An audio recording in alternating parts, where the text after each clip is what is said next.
This channel does not promote any violent, harmful, or illegal activities. All content provided by this channel is meant for an educational purpose only.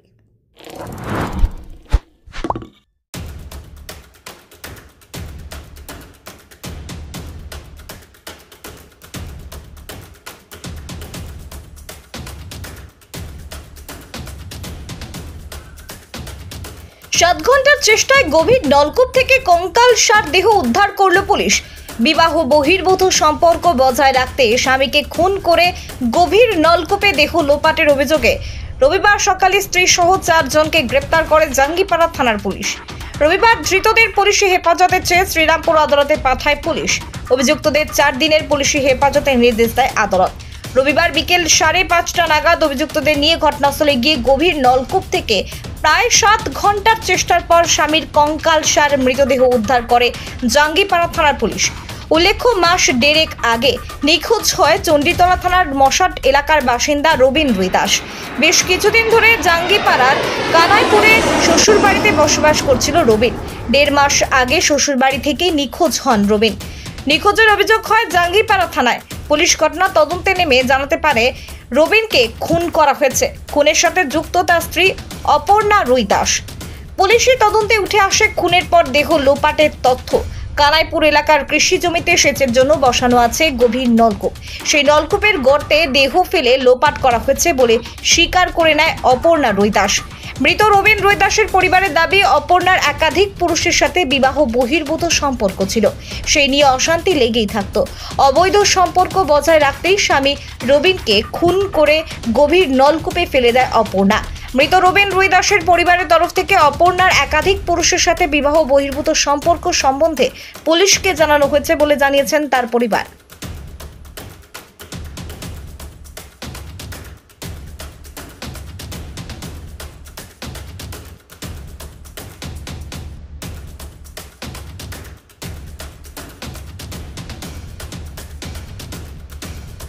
আপনাদের যেটা জানানোর জন্য আজকে আমরা এখানে ডেকেছি সেটা হলো গত 13/5/2025 আমাদের দীপা রুইদাস পাড়া, এখানে রবিন রুইদাস বলে একজন ভদ্রলোক, যার বয়স হচ্ছে 36 বছর, তিনি নিখোঁজ হন।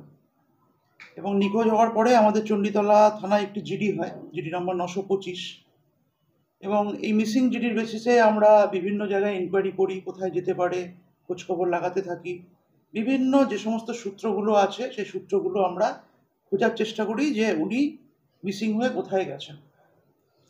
কিন্তু গত 21 তারিখে 21/6/2025 তারিখে যিনি মিসিং হয়েছিলেন রবিন রুইদাস, তার দাদা, তার নাম হচ্ছে বাবলু রুইদাস, উনি থানায় এসে একটি কমপ্লেন করেন যে রবিন রুইদাসের স্ত্রী এবং তার বাড়ির লোকজন তাকে মেরে কোথাও একটি অজ্ঞাত জায়গায় ফেলে দিয়েছে। এই কেসটা হয়েছিল 21 তারিখে এসেছিলেন, ঠিক আছে। 21 তারিখে উনি কমপ্লেনটা করেন এবং সেই কেসের অভিযোগের ভিত্তিতে আমরা জাঙ্গিপাড়া থানায় একটি কেস করি। কেস নম্বর হচ্ছে 270/25, ডেট হচ্ছে 21/6/2025। এবং যে সেকশানে কেস হয়েছিল সেটা হচ্ছে 103(1), 238, 61(2) এবং 3(5) BNS। এই সেকশানে আমরা একটি কেস রুজু করি এবং এই কেসে যাদের যাদের নামে অভিযোগ ছিল তাদের আমরা থানায় ডেকে জিজ্ঞাসাবাদ শুরু করি। কোথায় গেছিল স্বামী, কোথায় গেছিল এবং কবে লাস্ট দেখেছে, এরকম বিভিন্নভাবে আমরা ইন্টারোগেশন করতে থাকি। এবং ইন্টারোগেশন করার পরে শেষে 22 তারিখ ভোরবেলা 4:30টার সময় এরা স্বীকার করে যে এই যে নিখোঁজ হয়েছিল রবিন রুইদাস, একে এর স্ত্রী এবং বাকি লোকজন এরা মার্ডার করেছে। এবং মার্ডারটা করেছিল 11/5/2025 বিকেল 4:30 নাগাদ। এবং মার্ডার করার পরে একটি টোটোতে করে ওরা নিকটবর্তী একটি শ্মশানের পাশে একটি বোরিং, আপনার অ্যাবান্ডন একটা টিউবওয়েল ছিল, সেই টিউবওয়েলের বোরিং পাইপের মধ্যে একে ফেলে দেয়। এবং তারপরে স্বীকার করার পরে আমরা যে 4 জনকে অ্যারেস্ট করি তার মধ্যে একজন হচ্ছে অপর্ণা রুইদাস, এ হচ্ছে রবিন রুইদাসের স্ত্রী। অভিজিৎ রুইদাস, এ হচ্ছে শালা, ওর শ্বশুরমশাই জয়দেব রুইদাস এবং ভাইরা ভাই ছিল প্রদীপ পাত্র। এই 4 জনকে আমরা অ্যারেস্ট করি এবং কোর্টে ফরওয়ার্ড করি।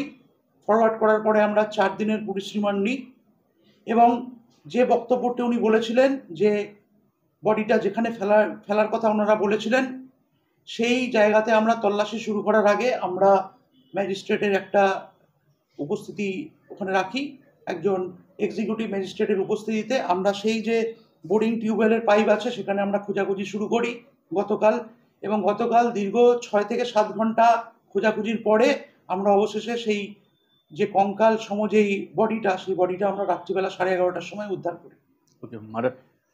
বডিটা উদ্ধার করি এবং এই বডিটা উদ্ধার করে তাদের যেখানে ফেলেছিল তারা বলেছিল তাদের কথার ভিত্তিতেই আমরা এটা উদ্ধার করি। বডিটা উদ্ধার করার পরে আজকে আমরা বডিটা পোস্টমর্টমে পাঠাচ্ছি এবং এই 4 জনকে আমরা পিসি পিরিয়ডে এখনও আছে, আমরা ইনভেস্টিগেশনে আমরা জানবো যে এর সঙ্গে আরও কেউ যুক্ত আছে নাকি, এবং তিনি যে কারণটা বলেছেন, মোটিভটা বলেছেন, সেই মোটিভ ছাড়া অন্য কোনো মোটিভ এর পেছনে আসেন নাকি, কী কারণে ইনি যেটা বলছেন যে 10 বছর আগে এনার সঙ্গে বিয়ে হয়েছিল এবং এই যে মৃত ব্যক্তি রবীন রুইদাস, ইনি ওনার ওপর অত্যাচার করত, মদ্যপান করে মাঝে মাঝে অত্যাচার করত এবং সেই কারণে এনার স্ত্রী বাড়ি ছেড়ে বাপের বাড়িতে থাকতে শুরু করেছিল এবং এই রবীন রুইদাস এই মাঝে মাঝে শ্বশুর বাড়িতে যেত, সেখানে অত্যাচার করত। সেই অত্যাচারের ফলস্বরূপই রাগের মাথায় এরা এটা করেছে, যেটা এখনো অবধি পাওয়া গেছে। এখন এইটা যেটা আমরা পেয়েছি প্রাথমিকভাবে যে একটি দড়ি দিয়ে গলায় ফাঁস লাগিয়ে মেরেছে, তো আমরা পিসি পিরিয়ডে যে দড়িটা দিয়ে মেরেছিল সেটা আমরা উদ্ধারের চেষ্টা করছি এবং ইনভেস্টিগেশনে আরও কেউ এই ক্রাইমের সঙ্গে যুক্ত আছে নাকি বা অন্য কোনো মোটিভ আছে নাকি সেগুলো আমরা ইনভেস্টিগেশন পিরিয়ডে পাবো। যখন আপনারা বডি উদ্ধার করেন সেখানে নাকি স্থানীয় বাসিন্দারা যেটা দাবি করছিলেন সেখানে বিভিন্ন ধরনের যে মাটি, সেই মাটি পাওয়া গেছে এবং বেশ কিছু নুনও ব্যবহার করা হচ্ছে, সেই বিষয়টা অ্যাকচুয়ালি যে জায়গা থেকে আমরা বডিটা উদ্ধার করেছি সেই জায়গায় মানুষের পক্ষে নামা একটু অসম্ভব ছিল, তো আমরা বিভিন্ন অন্যরকম টেকনিক্যাল সাপোর্ট নিয়ে আমরা বডিটাকে তুলেছি এবং ওটা তোলার সাথে আরও বিভিন্ন কাদা মাটি যেটা আপনারা বলছেন সেটা আমরা পেয়েছি। তো আমরা বডি তো পোস্টমর্টমের সময় বডির সঙ্গে কি মেশানো হয়েছিল বা আমরা এফএসএলেও পাঠাবো এটা, যে কোনো কেমিক্যাল ইউজ করা হয়েছিল নাকি বা অন্য কিছু খাইয়ে দেওয়া হয়েছিল নাকি বা উনি মদ্যপান অবস্থায় ছিলেন নাকি, এই যে বিভিন্ন যে আপনাদের যে যুক্তিগুলো যেগুলো আছে সেগুলো আমরা পিসি পিরিয়ডে এবং ইনভেস্টিগেশনের বাকি পিরিয়ডে আমরা উদ্ধার করবো। ডিএনএ টেস্ট এখন আমরা বডিটা পেয়েছি, বডিটা দেখে আমরা প্রাথমিকভাবে বুঝতে পারছি না, ওটা ওনাদের কথার ভিত্তিতেই আমরা বডিটা উদ্ধার করেছি। এখন বডিটা অ্যাকচুয়ালি রবীন রুইদাসের আছে নাকি সেটা আমাদের নিশ্চিত করার জন্য আমাদের ডিএনএ টেস্ট করতে হবে, সেটা আমরা আমাদের ইনভেস্টিগেশন পিরিয়ডে আমরা করবো। যেটা বললেন যে টোটো রিক্সা করে তাদের নিয়ে যাওয়া হচ্ছে, সেই টোটো রিক্সা যে চালক, কি কোনো জিজ্ঞাসাবাদ? টোটো চালকই হচ্ছে প্রদীপ পাত্র, ওর ভাইরা ভাই যেটা বললেন, ওই ভাইরা ভাই টোটো চালাতো, তার টোটোতেই গিয়েছিল। মার্ডার হওয়ার কতদিন পর এটা উদ্ধার হলো? এটা আমার মার্ডার হয়েছিল হচ্ছে 11/5 আর 22/6, প্রায় 40 দিনের মাথায় আমরা উদ্ধার করলাম এটা। কতজন অ্যারেস্ট হয়েছে? এখনো 4 জন অ্যারেস্ট হয়েছে, যে 4 জনের নাম আমরা বললাম। আচ্ছা, কতটা গভীরে ছিল, মানে আপনারা যে বলছেন? হ্যাঁ, প্রায় 150 থেকে 160 ফিট গভীর ছিল কালকে যেখান থেকে আমরা বডি উদ্ধার করেছি। সেই জন্যই আমরা এক্সিকিউটিভ ম্যাজিস্ট্রেটের উপস্থিতিতেই বডিটা আমরা যেভাবে যে নলকূপটা আমরা দেখলাম, আপনারাও দেখেছেন, কিভাবে বডিটা ঢোকানো সম্ভব হলো? 4 জনই ছিল না, আর বেশিও করে কেউ থাকতে? হ্যাঁ, সেটা তো আমি এক্ষুনি বললাম যে 4 জনের বেশি কেউ ছিল নাকি বা যে 4 জনের নাম এখনো অবধি পেয়েছি তার বাইরে অন্য কেউ ছিল নাকি সেটা আমরা পিসি পিরিয়ডে এবং ইনভেস্টিগেশনে আমরা আস্তে আস্তে বার করবো। খুনের সময় যখন ওকে মারা হয় তখন কি স্ত্রী একা ছিল না? না, এখনো অবধি আমরা পেয়েছি স্ত্রী এবং যে বাকি 3 জনের নাম বলেছি তারা ছিল। ঠিক আছে, এবার কে গলায় ফাঁস লাগিয়ে মেরেছে বা কে বডি নিয়ে গেছে এইগুলো আমরা তো ভাইরা ভাই টোটো চালাতো, তার টোটোতেই গিয়েছিল। মার্ডার হওয়ার কতদিন পর এটা উদ্ধার হলো? এটা আমার মার্ডার হয়েছিল হচ্ছে 11/5 আর 22/6, প্রায় 40 দিনের মাথায় আমরা উদ্ধার করলাম এটা। কতজন অ্যারেস্ট হয়েছে? এখনো 4 জন অ্যারেস্ট হয়েছে, যে 4 জনের নাম আমরা বললাম। আচ্ছা, কতটা গভীরে ছিল, মানে আপনারা যে বলছেন? হ্যাঁ, প্রায় 150 থেকে 160 ফিট গভীর ছিল কালকে যেখান থেকে আমরা বডি উদ্ধার করেছি। সেই জন্যই আমরা এক্সিকিউটিভ ম্যাজিস্ট্রেটের উপস্থিতিতেই বডিটা আমরা যেভাবে যে নলকূপটা আমরা দেখলাম, আপনারাও দেখেছেন, কিভাবে বডিটা ঢোকানো সম্ভব হলো? 4 জনই ছিল না, আর বেশিও করে কেউ থাকতে? হ্যাঁ, সেটা তো আমি এক্ষুনি বললাম যে 4 জনের বেশি কেউ ছিল নাকি বা যে 4 জনের নাম এখনো অবধি পেয়েছি তার বাইরে অন্য কেউ ছিল নাকি সেটা আমরা পিসি পিরিয়ডে এবং ইনভেস্টিগেশনে আমরা আস্তে আস্তে বার করবো। খুনের সময় যখন ওকে মারা হয় তখন কি স্ত্রী একা ছিল না আরো?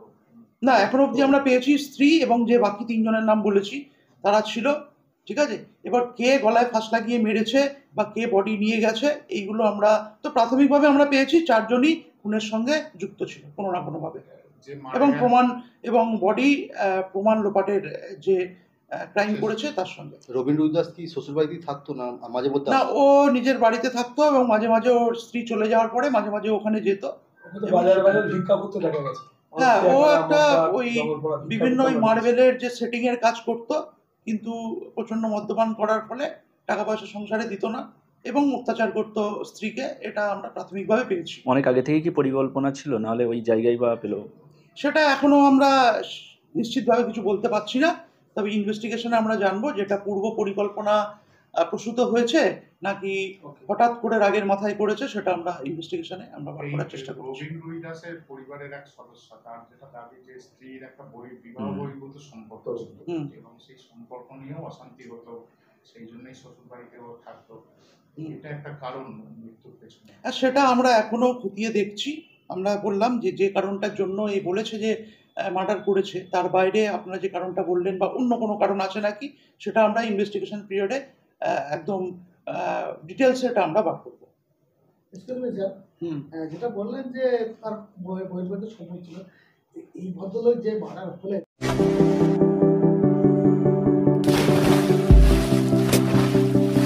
Fasten your seatbelts as you take a tour around your marine wonderland.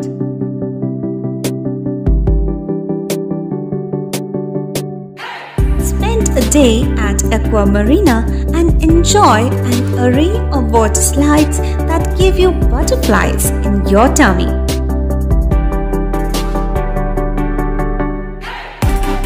Aqua Marina is a holistic weekend destination for friends, family, and couples and offers magic to soothe your body, mind, and soul.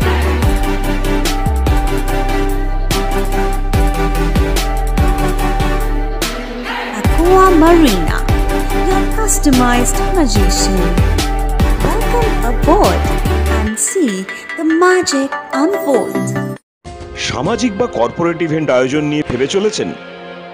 এবার আপনার ভাবনার অবসান। এসে গেছে club ওয়েলকামের নতুন crystal হল। ৬,০০০ বর্গফুটের রাজকীয় এই ব্যাংকোয়েট হলের সঙ্গে যুক্ত বিশাল আয়তনের কিচেন, জিভে জল আনা নানা পদ অতিথিদের পরিবেশনে সক্ষম। প্রয়োজনে ব্যবহার করতে পারেন আউটডোর ক্যাটারিংয়ের সুবিধাও। ক্রিস্টাল হলে অনুষ্ঠান আয়োজন অনুষ্ঠানের গরিমা বৃদ্ধি করে। রয়েছে 5টি লাক্সারি রুমের সুবিধাও। তাই সামাজিক হোক বা কর্পোরেট ইভেন্ট নির্দ্বিধায় চলে আসুন ক্লাব ওয়েলকামে। বুকিংয়ের জন্য যোগাযোগ 9147005547 অথবা 9163333080। Enjoy a weekend at Vedam, the paradise of peace. A home away from home.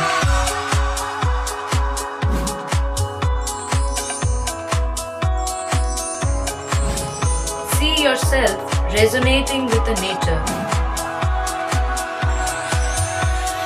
Vedam welcomes you to create your best memories.